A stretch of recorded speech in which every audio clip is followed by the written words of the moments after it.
Welcome to Hey Therapist. I'm your host, Leslie Ross. With me is my producer, Jay Wesley Lindley. Let's get mental.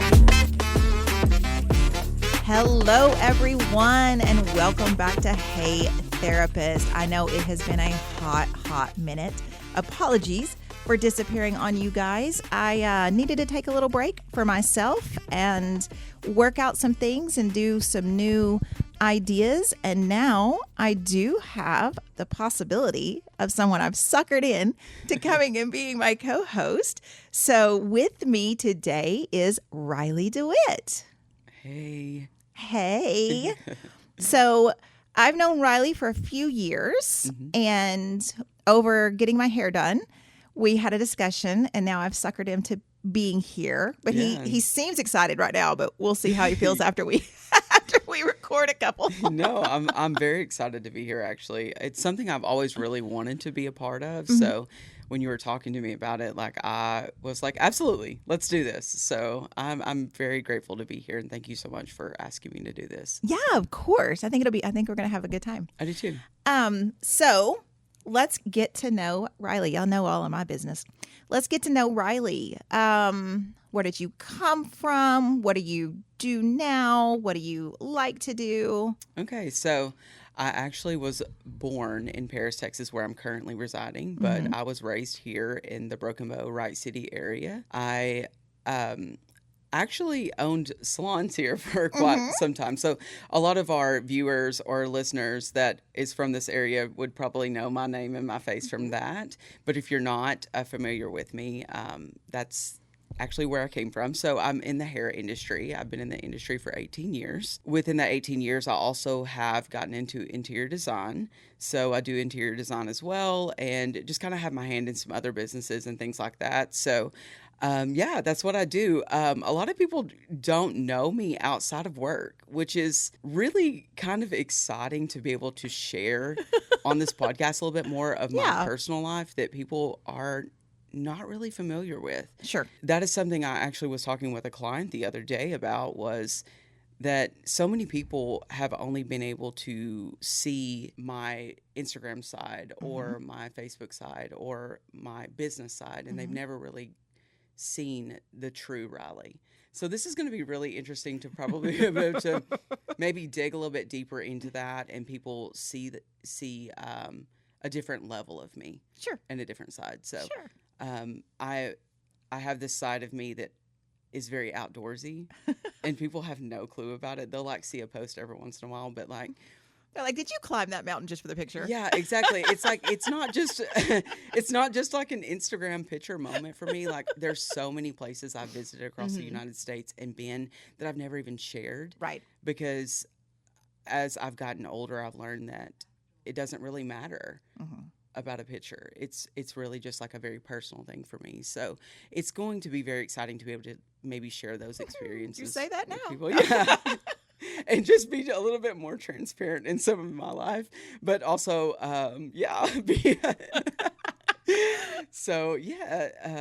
here we are. Being a hairdresser, you get to kind of be a therapist most of the time because people like to dump on you and do all of the things. And so I know you've promoted a little bit, and the people in your life, are they aware that what happens in your life becomes podcast fodder? I do think that they do. Okay. Because and here's the reason why. For years, I've been saying that I was going to write a book. And I've not really ventured into that because years ago, podcasting was really not a thing. Right. I mean, let's just be real. I think that podcasting, has just really hit our world in the last few years. So now I'm like, oh, I can share this in a different means and be able to share my experiences and things like that. And maybe it will also teach others maybe not to dump on people. I would never expose someone's name or anything like that, but there has been so many things happen over my years, and I've been exposed to, been told, had to personally experience with these clients that I would love to be able to share, hoping that it would help someone else. Yeah. And I don't do it in a malicious way. I would never do anything in a malicious way.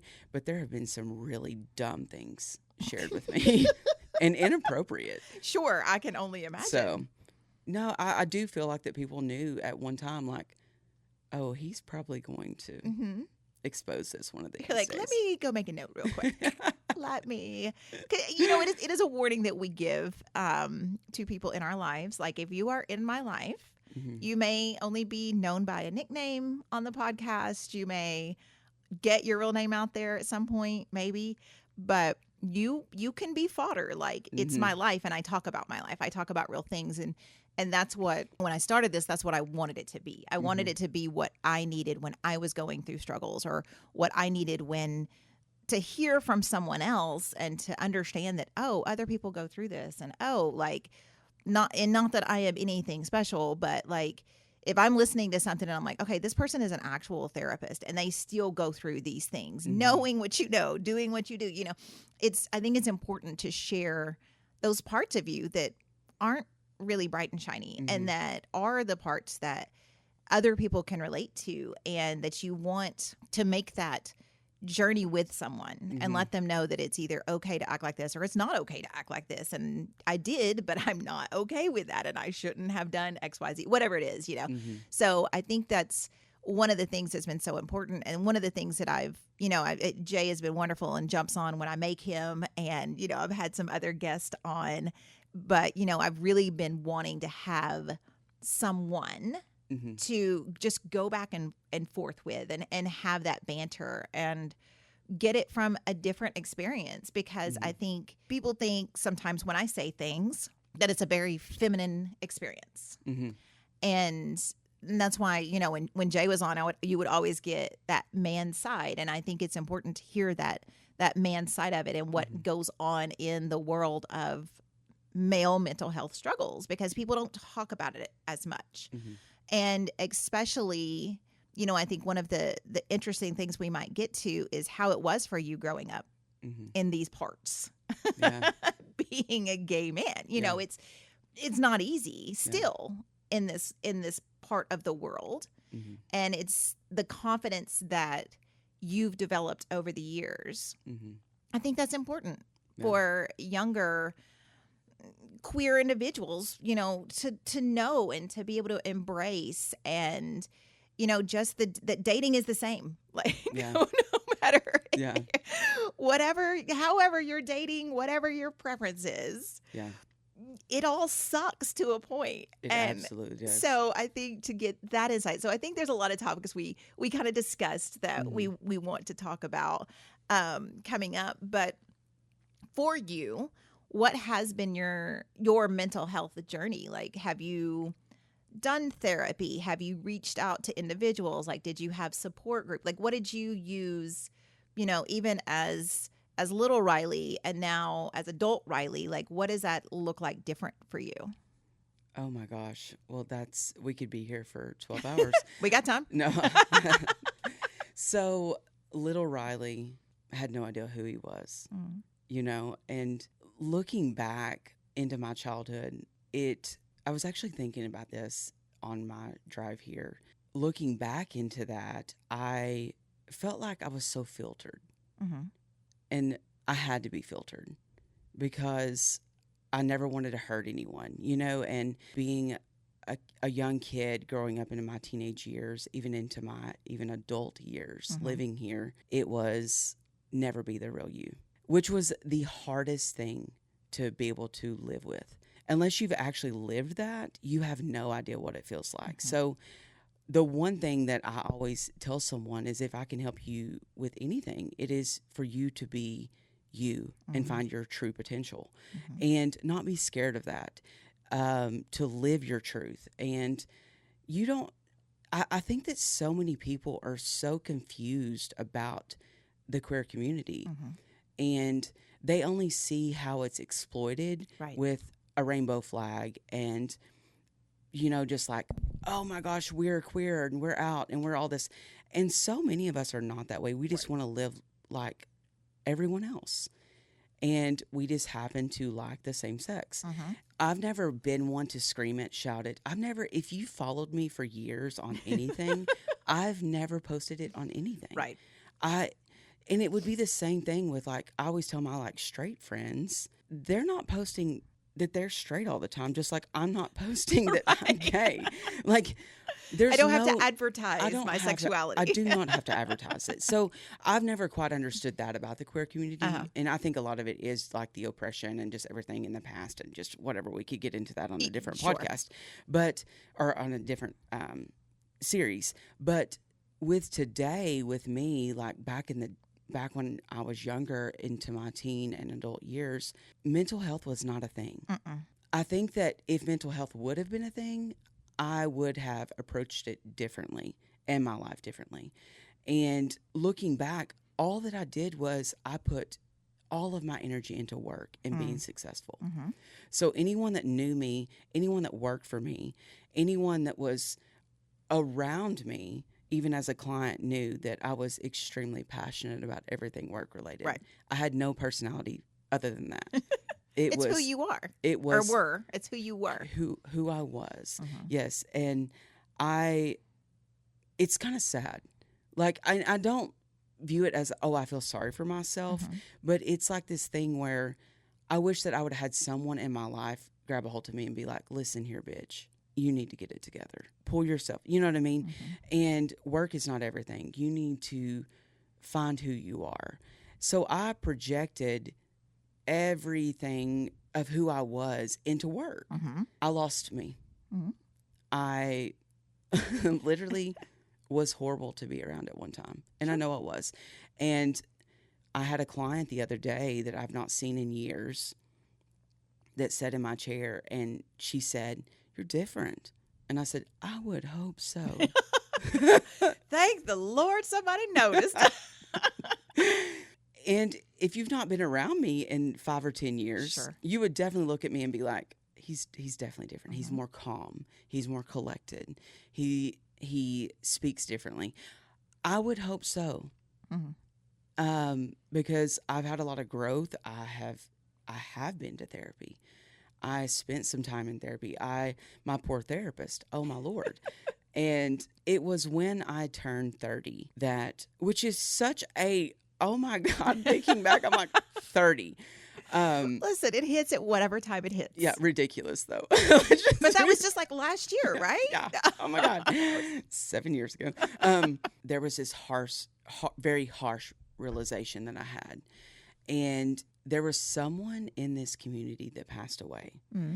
And they were not really close to me, but I had friends that knew them. I noticed that the talk about this person was not positive. Nothing that anyone had to say about their passing and who they were as a person was positive. And it literally affected me so hard that I literally decided then I was going to be different. Some of you that are listening have heard this, and I've talked about it before, about it was a pivotal moment in my life that I said, I do not want to die. And people say, the only thing that we know about him is that he was good at hair. He was a decent employer, because I wasn't the best. Yeah. I was not good to work with at that time. And times before, anyone listening, do not get on there and comment. Oops, my bad. Yeah. This is your apology tour. Yeah, so sorry. But at that moment, I was like, I don't want to leave this world and people say those things about me. I truly do want to leave and not leave a legacy. I hate when people say that. I really do. But I want people to be a positive impression. I do. I want an impression that people are like, he was kind. He was compassionate. He listened. He cared. He was passionate about what he believed in. And it really did reshape me. And that's when I was like, I'm going to make a change. And I did. It has been a roller coaster. I bet. Of the last 7 years. Because when I think about all of this last 7 years, I'm like, you know what? This should have been easier. You know, you have those moments of you going, this should be easier. I'm wanting to be a better person. No, Right. It's not. It's not. When you actually put yourself in a position of wanting to be better, the hardest things in your life actually hit you. And it has challenged me, which has also made me a better person. And there's been so many challenging things that I have been through. And I have nothing but gratitude about them.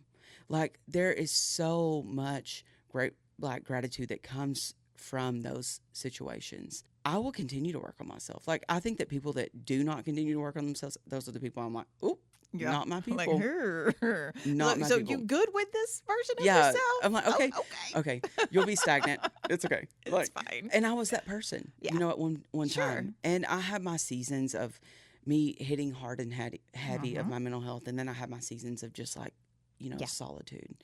And I'm okay with that. But I think it's important to be able to recognize that too. Absolutely. I think, you know, once you get into kind of this healing journey and kind of this change mindset, like, I don't want to be that person. Like, because I'm sure you can look back at Riley 7 years ago and be like, who the hell was that guy? Mm-hmm. Don't even know who that is. Why would I act like that? Oh my God. Mm-hmm. You know, but when you get into that mindset, there is those times where you're like, oh, I'm not doing well. Like, I've got to step back. I've got to do the things, which is why there was a bunch of missing podcasts, but it's okay. It's okay. We're back at it now. You know, I got to step back and take care of me.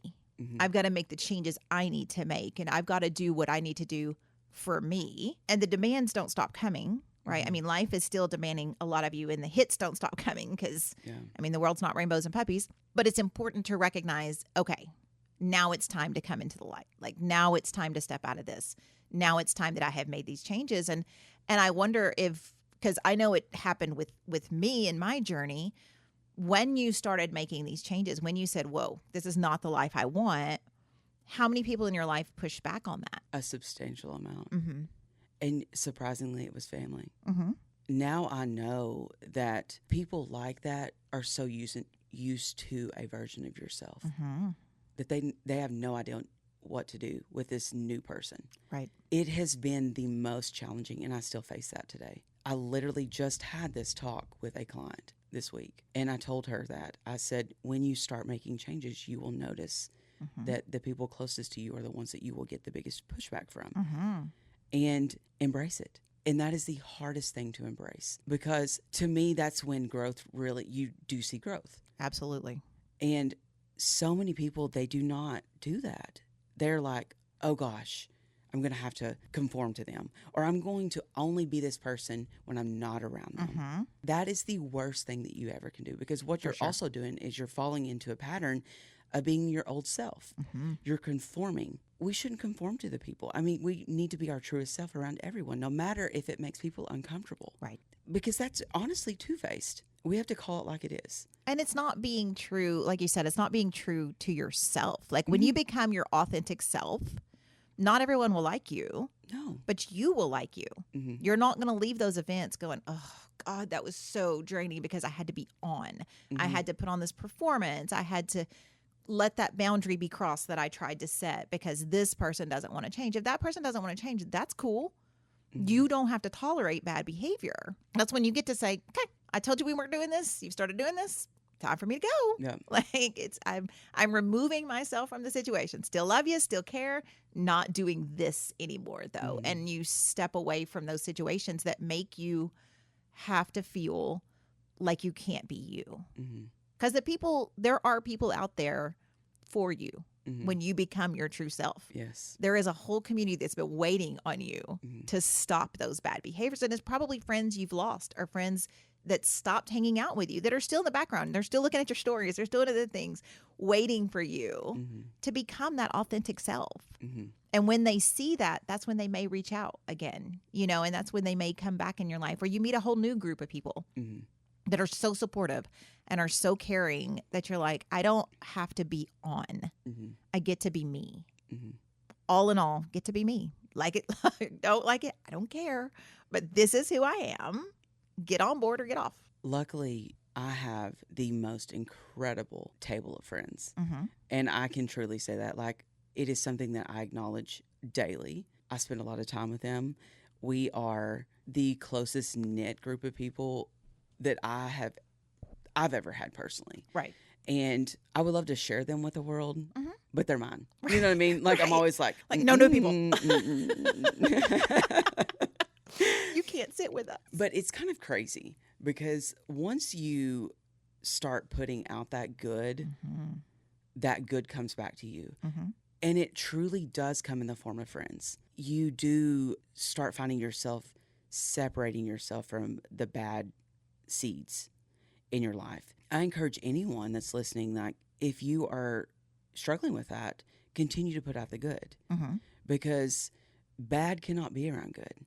Right. And good cannot be around bad. If you remain good and you remain focused, those people will remove themselves if you're not able to remove yourself from the situation. For sure. It truly will happen. And there were a lot of situations in my past that I was able to step away from that I knew deep down this is not healthy for me. There were a lot of situations that in the midst of me finding myself, I found my friends. It's like they needed me and I needed them, and then we've grown together. I'm an analogy person, and my friends make fun of me all the time about it.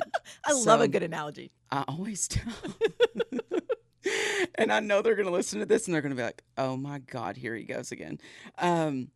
It's part of Riley. It Love is it. truly part of me, and I will use analogies all the time. So if you become a listener of this all the time, you're gonna be like, oh my God, here he goes.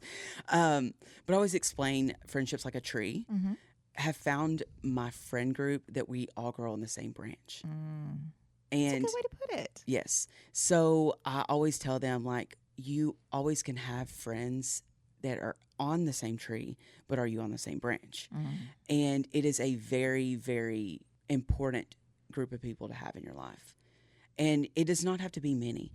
I think that so many people get confused. They need this large number of friends in their life. And the thing is I have a large number of acquaintances that I enjoy. Sure. But those are not my leaves on my branch. They're not your people that you call in distress. No, they're not.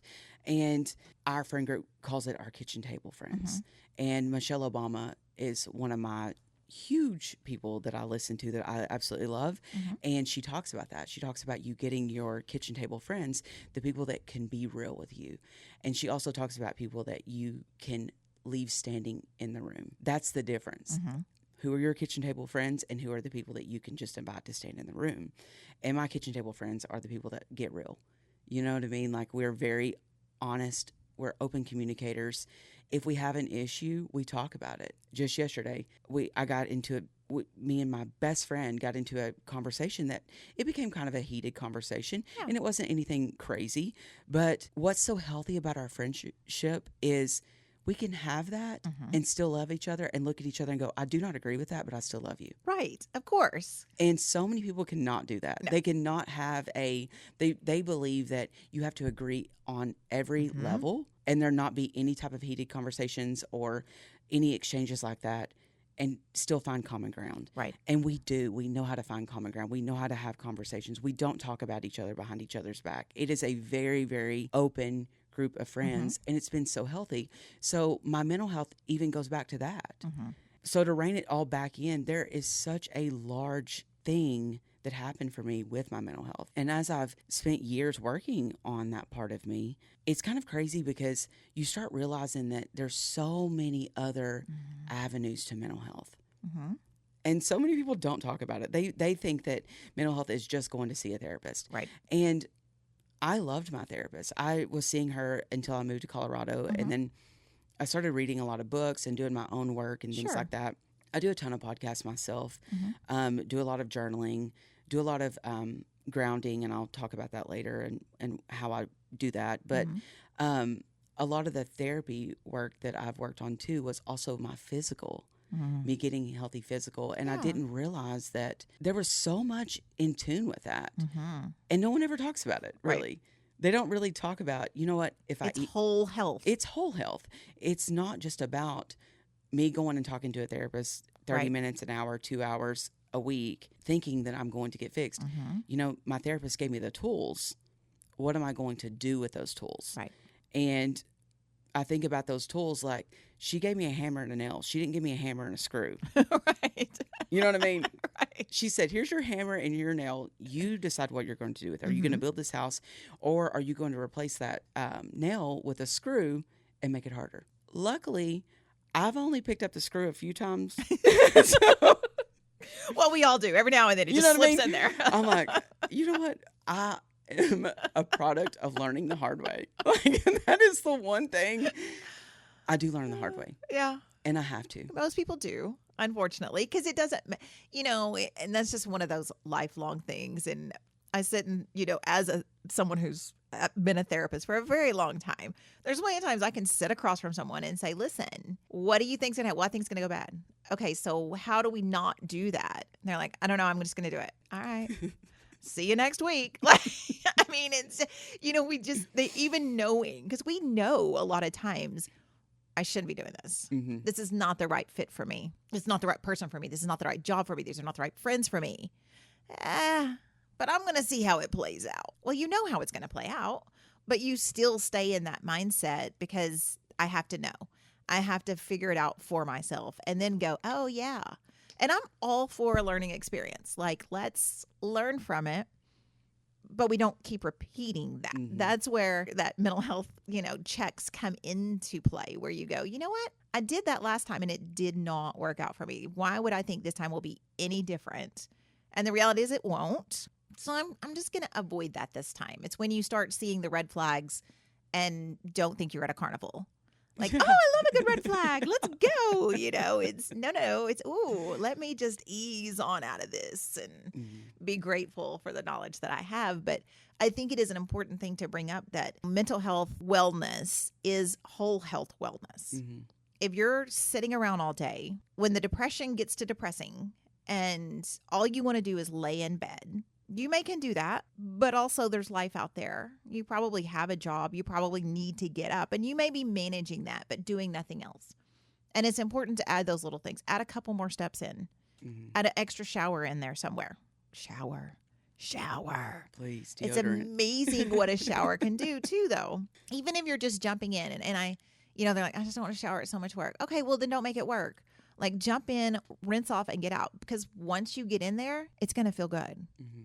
Like the likelihood of you getting in there and just whore bathing it up and jumping back out is pretty slim once you're in there and that water's on your body and it's that relaxation hits, that other sensation hits. It's probably going to feel pretty good. And you may want to do that again. Do you feel like that a lot of that in relation to that comes from not loving yourself enough to love on you? For sure. I think that's such a disconnect, in my opinion. Mm-hmm. Like, I see it all the time, even behind the chair. People truly have lost the ability to love on themselves first. They do not know that doing just one thing for yourself could be loving on yourself. Absolutely. They make it so difficult. And it is absolutely crazy to me that we have made it that difficult, and society has deemed it that difficult. Yes. To love ourselves.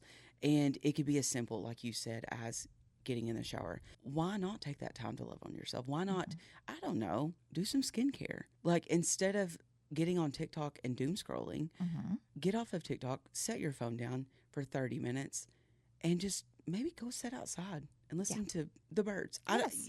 I mean, there's so many things that I feel like that we could talk about when it comes to that I feel like that people are missing it. Yeah. And I'm like, if you just start small, you have no idea what it does for you.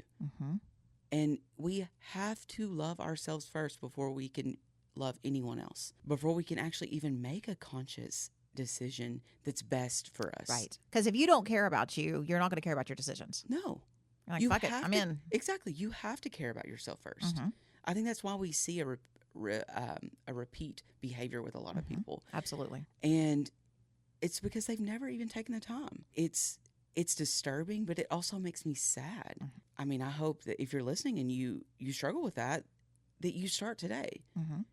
Like, listen, when you put down this podcast, like, go love on yourself. Right. Do that first. Take a walk while you listen. Yeah, exactly. Exactly. Don't stop listening to us, but finish it first, and then and that's so true. It's finding what do you enjoy and do a little piece of that. I hear people like, well, I used to like to read, but now I can't get into it. So read a page every day. Eventually you'll read a whole book. Just read a page, and sometimes when we get into that super dark depression, there's nothing doing. Like you have got to make yourself. But make yourself do it. And then it's easier to make yourself do it again. And it's easier to make yourself do it again. And then you start realizing, oh, this isn't so bad. And it's not so hard. Because we do make it so much bigger in our brain. The thought of cleaning the house sounds terrible in my brain. Like, no, I haven't done laundry. I haven't put the laundry up, or I haven't done this. Go do one thing. One task. Just, that's it. Because the reality is, and I get on my staff all the time about this. Sorry, guys, you're being called out. Our trash cans are outside our building. From anywhere in the building, it takes maybe 30 seconds to walk all the way outside, put the trash in, and come back in. But the trash cans will be full. And I'm like, why? Just pick up the trash can and take it. Well, I'm in the middle of something else. Okay, but it's literally 30 seconds. And that's one of the things, like for me and my depression and or ADHD, depending on what's getting me on the day, I just about every task I do, I know how long it takes. So when I'm laying there going, my brain goes, it takes you literally 2.5 minutes to do this. 2.5. That's like one song. Yeah. Get up, put on a song, go do it. When the song's over, stop doing it. By the time that I do that, I'm already done. A lot of times, once you do the one thing, the next thing comes in. Unless you do squirrel, like that's what I do sometimes. I am the epitome of the meme of went to clean out my closet and the girl sitting in the floor with like the crown on and the big shoes and everything. Like that's, oh yeah, I forgot I had this. But just do that one task and it gets you going. And when you see that clean counter, when you see that empty trash can, when you see something, you're like, oh, that does feel better. Because clutter makes you feel gross. Like I don't care who you are. Clutter makes you feel gross. Hoarders are hoarders because of a trauma response. Like they're not hoarders because they just really love all this stuff. They're hoarders because they literally cannot get rid of it because it has emotional meaning to it. Trauma response. Like there's almost a reason behind almost every one of our behaviors. So it's important to understand that reason. Like, are we doing it for me? Are we doing it because I just can't do anything else? Well, why can't you? Because I bet you can. Like have you actually tried to do anything else? And if you did and failed, did you try to get help after that to get that task done? And that may be asking a friend. It may be asking a family member. Like I suck at going through things. Suck at it. So they just sit in boxes.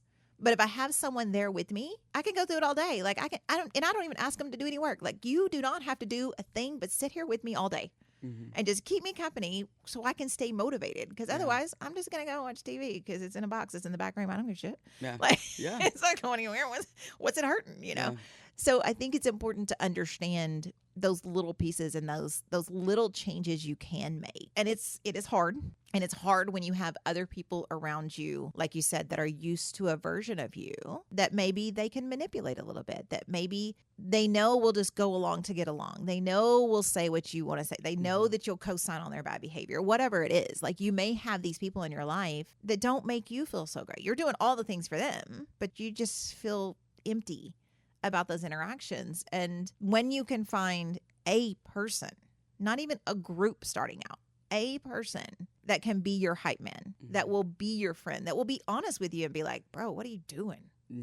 Like, stop. No. Like, I talked to no, don't talk to them. Why are you talking to them? You don't have to talk to them anymore. Like, stop talking to that person that makes you feel bad because you don't have to. Exactly. So I think it's just so important to recognize that in your life. Yeah. Accountability is so hard, but we need it. And we need to find that friend that will hold us accountable. Yes. And not always be our yes. And when I first found my friend that did that to me, I was livid. And I was just like, why would you tell me that? Why are you saying no to me? Then I went and sat on it. You know what I mean? I go and sit on Right. it. And I'm like, oh my God, why are they right? You know what I mean? And then I found out that was actually true love. That's someone actually showing you love that can actually look at you and say, you're an idiot for doing that. And you need to make better choices. And at the time, I was so angry at them. But then come to find out, they're my closest friend. Right. And we've been friends for years, and we've grown together. We've went through hard times together. We've had fun together. I mean, like there's so many things, you know what I mean? And it's wonderful to look back, and now we're business partners. Right. And never in a million years did we ever think that we would be that. Right. You know what I mean? Yeah. But our accountability is so good for each other, and she's needed me, and I've needed her, just back and forth, and it's been incredible. So having that person and you finding that friend group that will be there for you on that level is so important. So, yeah. And allow you to still do stupid shit. Oh my Call God. you on it, but be like, listen, it's dumb as hell, but listen. okay. She absolutely let me know how that works out for you. She absolutely has let me, and then go, I told you. Uh-huh. And I'm like, ooh, I hate when you're right. But it's important to, like you said, sometimes we have to learn. Exactly. Sometimes we didn't get enough the first time and we got to learn it the second time. But, it is good to have that friend that's like, I'm still going to love you. I mean, I told you. Mm-hmm. I drew it out on a map for you, exactly what was going to happen. You didn't want to listen to that. Still love you, though. Yep. And we'll keep moving on to the next time you do something stupid. Mm-hmm. Exactly. We've taken turns doing it. So that's how a good friendship is. You're exactly. Right. Everyone, Riley. So we've got some other things we're going to be bringing to you with this new season. We're in season 3. This will be episode 1 of season 3, introducing Riley. And then we're going to talk about a lot of things, and a lot of things that I have talked about before, but mostly it's been my monologue. So now we have sounding boards. So we're going to be back on the dating train. Good. We're going to talk about setting boundaries with those types of relationships, the wild things that we get in our DMs. Oh my gosh. It's insane. And all of those things. And I am so excited because we just have clicked from day one, and, just bringing this idea to Riley and him, be like, hell yeah, I'm in. Yeah. I'm in. Like, tell me when. And so here we are. And we are going to kick off the fall season 3, like I said, and you're just going to get lots more of us. So thank you for joining us. Again, I apologize for the gaps, but we are going to try to throw out weekly at least and keep that going. We release on Wednesdays. So new episodes come out on Wednesdays, and we're just going to keep that moving. So thank you all for joining us. Make good choices. Goodbye, guys. For my producer, Jay Lindley, I'm Leslie Ross. Thank you all for joining us. Please send any questions or comments through the website, heytherapist.com, or email help@heytherapist.com. They may be featured on the show anonymously. Hey Therapist is an SEOK radio production and is for your entertainment purposes only. Thank you for joining us. Make good choices.